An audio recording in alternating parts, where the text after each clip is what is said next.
কথা তো আপনাদেরকে বোঝানো সহজ, আপনারা তো নদীর দেশের মানুষ। আচ্ছা, লঞ্চে উঠে তুফানের সম্মুখীন হয়েছেন, জলোচ্ছ্বাস। সবাই, আমার বলার দরকার নাই, বলেন।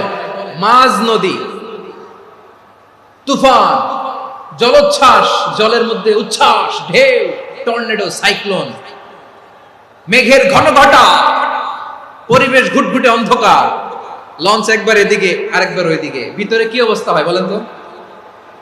তখন মুসলিম আল্লাহর ডাকে, হিন্দু আল্লাহর ডাকে, ঠিক কিনা বলেন? আস্তিক আল্লাহর ডাকে, নাস্তিক আল্লাহর ডাকে, ঠিক কিনা?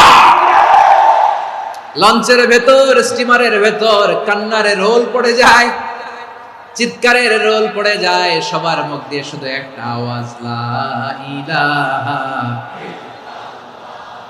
লা ইলাহা লা ইলাহা সুবহানাল্লাহ আলহামদুলিল্লাহ লা ইলাহা।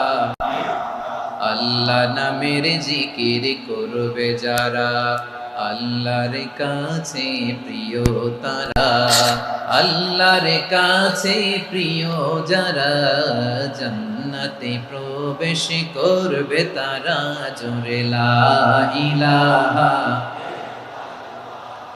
লা ইলাহা ইল্লাল্লাহ লা ইলাহা ইল্লাল্লাহ মুহাম্মাদুর রাসূলুল্লাহ সাল্লাল্লাহু আলাইহি ওয়াসাল্লাম। আমার প্রিয় পটুয়াখালীবাসী, তাহলে লঞ্চের ভেতরে যখন আমরা তুফানের মধ্যে পড়ি, তখন সবাই মিলে আমরা একটা নামের জিকির করি। নামটা কার? মুসলমানেরাও ডাকে, হিন্দুরাও ডাকে, আস্তিকও ডাকে, নাস্তিকও ডাকে, সবাই ডাকে একজনকে। তিনি কে? আবার দেখবেন ওই আল্লাহ